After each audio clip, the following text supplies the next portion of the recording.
Mampiavaka ny sosisy ny ambany-tsena misy poivre vert zany ao anatin'izy tsy mitohy an'ny sosisy amidy eny an-tsena fa sosisy hafa mihitsy.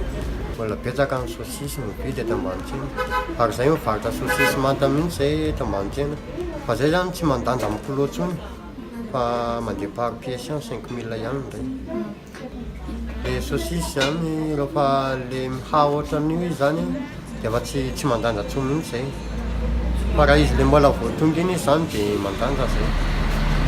Rehefa maina be zany le ha eo mibarara be izy dia efa maina be dia na zay maty antoka na le be dia maty antoka amin'le sosisy dia zay tsy andanjany anazy. Miova isan'andro ny sosisy, miova isan'andro ny sosisy. Arakaraka ny tsena zany rehefa mandeha ny tsena dia malao ny 15 kilo zay, rehefa tsisy tsena 10 kilo.